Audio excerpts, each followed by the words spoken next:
আসসালামু আলাইকুম। আমরা কিছু বাঙালি আছি যারা সবসময় একটা কথা বলি যে ভারতের সাথে আমাদের সম্পর্ক আরো খারাপ হোক, তাতে আমাদের কোনো সম্পর্ক নেই।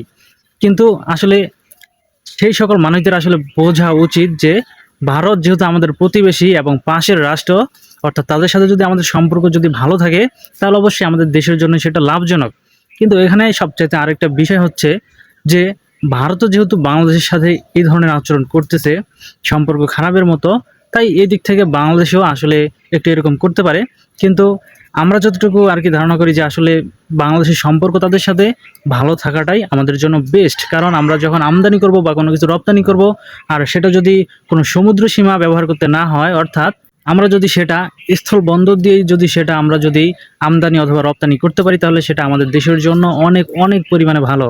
কারণ এতে আমাদের খরচের একটা যে পরিমাণ থাকে সেই পরিমাণটা মোটামুটি বলতে গেলে প্রায় 60-70% কমে যেতে পারে। কিন্তু যখন সেটা আমরা সমুদ্র দিয়ে করতে যাব, সেটা কিন্তু অনেক ব্যয়বহুল একটা খরচের সম্মুখীন হতে হয়। আর সেই জিনিসটা অবশ্যই যদি ভারত থেকে কোনো কিছু নিয়ে আসি আর সেটা যদি সমুদ্র বন্দর ব্যবহার করে নিয়ে আসি, তাহলে অবশ্যই বাংলাদেশে সেই জিনিসটার দাম অনেকটাই বেড়ে যাবে। এটাই স্বাভাবিক।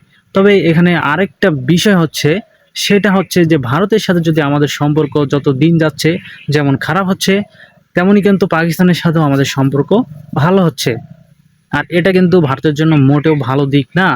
যতই ভারতের সাথে সম্পর্ক বাংলাদেশের খারাপ হবে, ততই কিন্তু বাংলাদেশের সাথে পাকিস্তানের সম্পর্ক ভালো হবে এবং বাংলাদেশের সাথে চীনের সম্পর্ক ভালো হবে। এটাই স্বাভাবিক। কারণ বর্তমান পলিটিক্স, জিও পলিটিক্সটা অনেক স্ট্রং। কারণ এই পৃথিবীতে বর্তমানে জিও পলিটিক্সটা এত বেশি স্ট্রং যে বর্তমানে তার শত্রু এবং তার শত্রু তারা কিন্তু মিত্র। আর এরকম যখন পরিস্থিতি, ভারতের সাথে মোটামুটি অনেক দেশেরই সম্পর্ক আমরা জানি অনেকটাই খারাপ। আর এতে যেই সুযোগটা নিবে বিশেষ করে পাকিস্তান এবং চীন বাংলাদেশের থেকে। আর আমরা বাংলাদেশেও একটা কথা সবসময় বলতে চাই, সেটা হচ্ছে যে আমরা কারো আবদ্ধে থাকতে চাই না অথবা কারো স্বায়ত্ত শাসনে থাকতে চাই না। আমরা আমাদের স্বাধীন রাষ্ট্র, আমরা যেটা খুশি সেটাই করতে পারি। কিন্তু এখানে অভ্যন্তরীণ বা কোনো বিষয় নিয়ে কোনো দেশ এসে কথা বলুক, সেটা আমরা কখনোই চাই না। তবে আমাদের সকলেরই একটা কথা মাথায় রাখা উচিত যে ভারতের সাথে সম্পর্ক করলে আমাদের বাংলাদেশের কখনো খারাপ হবে না, এবং আমরা চাই বাংলাদেশও ভারতের সাথে সম্পর্ক ভালো করুক। আর বিশেষ করে ভারত কিন্তু অনেক স্ট্রং একটা রাষ্ট্র, এটা আমাদের মানতেই হবে। কারণ ভারতও অবশ্য জিও পলিটিক্সটাই অনেক স্ট্রং। আর তাদেরও অবশ্য, তারা যেহেতু অনেক বড় একটা রাষ্ট্র, তাদেরও একটু বিস্তার অন্যরকম। তো অবশ্যই ভারত যেইভাবে বাংলাদেশকে দেখে, সেটা কিন্তু বাংলাদেশের পক্ষেও অনেক কাম্য না।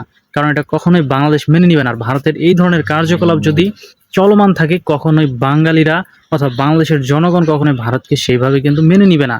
তাই ভারতেরও উচিত যে বাংলাদেশের সাথে সব সম্পর্ক মোটামুটি স্থিতিশীল করা, এবং বাংলাদেশেরও উচিত ভারতের সাথে সকল সম্পর্ক স্থিতিশীল করা।